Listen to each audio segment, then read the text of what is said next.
여러분 안녕하십니까?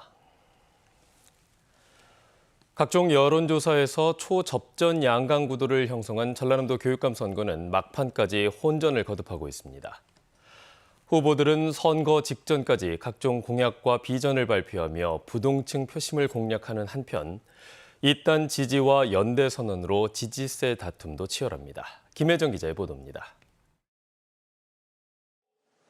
각종 여론조사에서 초박빙 승부를 펼친 김대중, 장서궁 전남도교육감 후보는 선거 막바지 전남 서북권과 동북권을 오가는 광폭 유세전을 펼치고 있습니다. 우선은 선혈이 시급한 농어촌 지역부터 우리 학생 1인당 20만 원씩 연 240만 원 교육 기본소득을 지급하고 점점 확대해서 순천도 임기 내에 지급될 수 있도록 학급당 학생 수 상한 20명을 통해서 교육력을 높이고 또한 혹시라도 있을지 모르는 감염병에 있어서 사회적 거리두기가 가능하도록 하는 교실을 만들어서 우리 아이들의 학습력을 높이고 우리 아이들의 미래를 책임지겠습니다. 교육 직접 당사자가 아닌 도민들을 대상으로 한 추가 공약도 앞다퉈 발표했습니다. 김대중 후보는 대한민국 작은 학교 박람회를 추진하겠다고 약속했고 장서궁 후보는 전남도와 협력해 전남 공무원 선발에 지역 인재 전형을 추진하겠다며 부동층을 공략했습니다. 한편 젊은 이미지를 강조하는 김동완 후보는 상대적으로 낮은 인지도를 극복하기 위해 어머니와 함께 유세에 나섰습니다. 우리 전남교육 젊고 새롭게 바꿀 필요가 있습니다. 전남교육을 바꿀 수 있는 새로운 인물 젊은 새바람 김동환입니다. 따뜻한 아빠 교육감 시대를 열어갈 김동환, 전남교육감 후보 김동환을 선택해 주십시오. 초접전 양상에 부동층 표심이 승패를 가를 도교육감 선거. 교육단체뿐만 아니라 각종 시민단체와 이익단체의 지지 선언이 곳곳에서 잇따르면서 막바지 지지세 다툼도 치열합니다. KBS 뉴스 김혜정입니다. 6일 지방선거를 하루 앞두고 각 정당과 후보들이 마지막 총력전을 벌이고 있습니다. 더불어민주당과 국민의힘, 정의당과 기본소득당, 진보당 후보들은 이른 아침부터 유권자들을 만나 유세전을 펼치고 있습니다. 또 민주당과 정의당, 진보당은 오늘 오전 광주시 의회 등에서 후보자 합동 기자회견을 열어 지지를 호소하고 국민의힘과 기본소득당 등도 집중 유세를 벌일 예정입니다. 지난 가란도와 육로를 잇는 가란대교가 선박 충돌 사고로 파손되면서 2달 넘게 통행이 막혀 있습니다.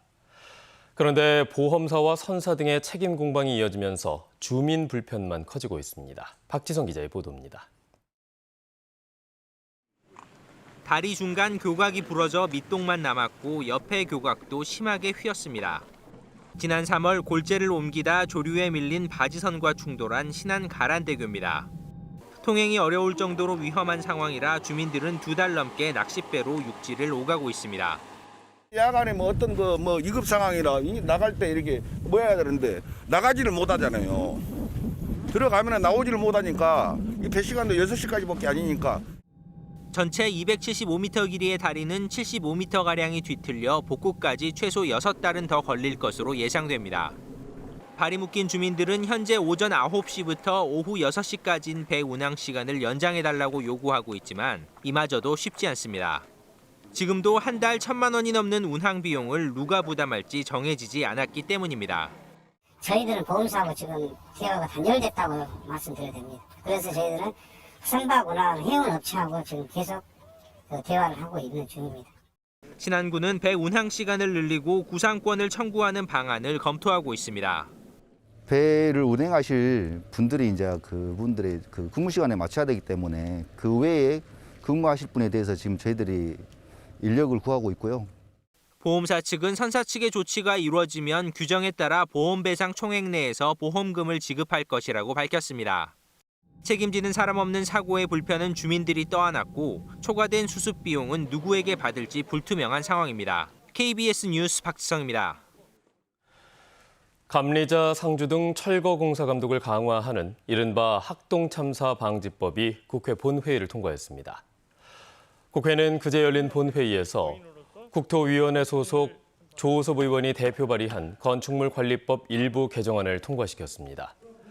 이번 개정안은 해체공사 감리자를 수시 또는 필요한 때에 해체공사 현장에서 감리 업무를 하도록 하고 대통령령으로 정하는 건축물의 해체공사는 전체 공사 기간 내내 상주하도록 했습니다.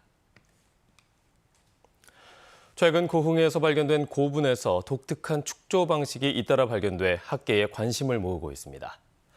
지역에 독자적인 문화가 자리 잡고 있었던 것으로 추정되는데 심층 연구의 필요성이 제기되고 있습니다. 보도에 손준수 기자입니다. 발굴 조사가 한창인 고흥군 도하면 서호치 고분입니다. 길이 10m에 높이 2m의 중형급 고분으로 지역 토호 세력의 무덤으로 추정됩니다. 이곳 서호치 고분은 발굴 조사에서 독특한 고분 축조 방법이 확인돼 학계에 관심을 받고 있습니다.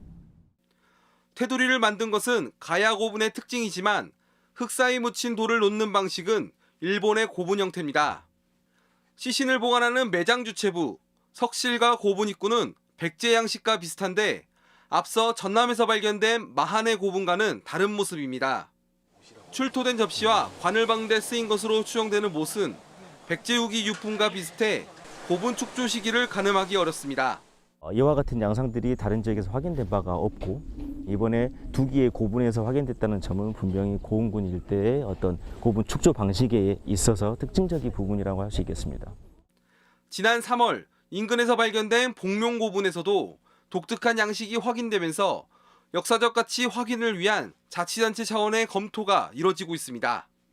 발굴 조사를 토대로 고흥 지역의 독자적인 고분 축조 양식과 대외 교류 양상을 밝힐 수 있는 전문가 학술대회를 개최를 고려하고 있습니다. 고흥군은 또 고흥에만 최대 200여 개의 고분이 분포해 있을 가능성이 있다는 연구기관의 주장을 토대로 지역 독자문화 탐구를 위한 지원 방안을 강구할 계획입니다. KBS 뉴스 손준수입니다. 국립나주문화재연구소는 지난달부터 장흥 장동면 용화사 경내 발굴 조사를 진행하던 중 석조 약사 열애 좌상의 서남편에서 고려시대 건물 터이의 기초부 일부를 발굴했다고 밝혔습니다. 연구소 측은 이곳에서 통일신라 말부터 고려시대 사이의 기와 조각과 고급 청자 파편 등이 다수 출토됨에 따라 해당 건물이 고려시대에 만들어진 것으로 보고 연구에 나설 예정입니다.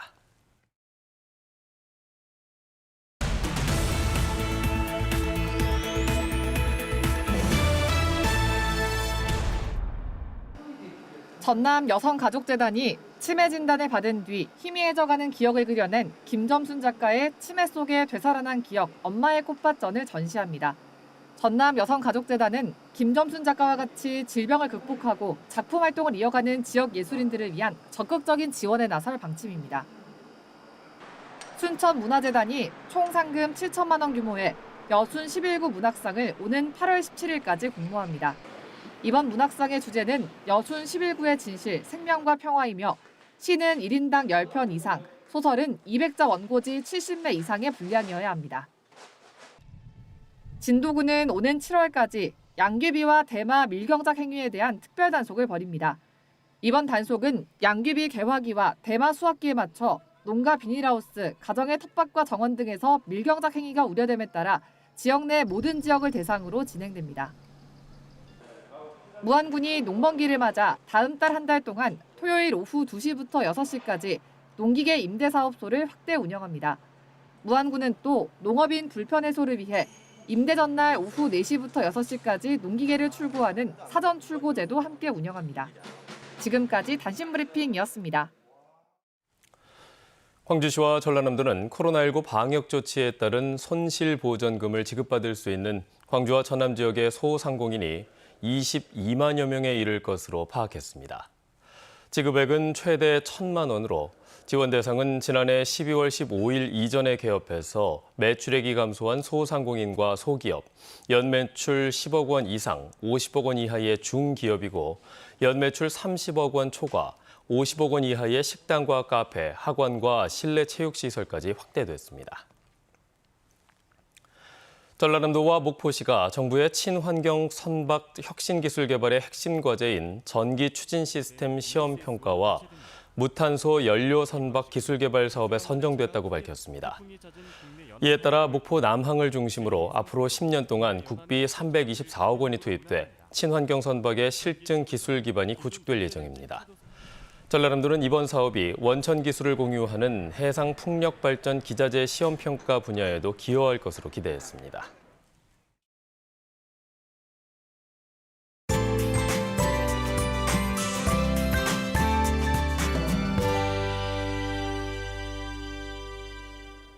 (5월의) 마지막 날인 오늘 다시 맑고 더워지겠습니다. 아침 기온은 어제보다 3도가량 낮아 다소 쌀쌀하게 시작하고 있는데요. 낮부터는 기온이 크게 오르겠습니다. 한낮 기온 29도로 어제보다 7도가량 높겠고 내일은 32도까지 올라 더 더워지겠습니다. 먹구름이 잔뜩 끼었던 어제와는 달리 오늘은 맑은 하늘이 드러났습니다. 맑은 하늘에 낮 동안 강한 햇볕이 내리쬐면서 자외선 지수 매우 높은 단계 예상되니까요. 모자나 선글라스 등 착용하시고요. 자외선 차단제 꼼꼼하게 바르셔야겠습니다.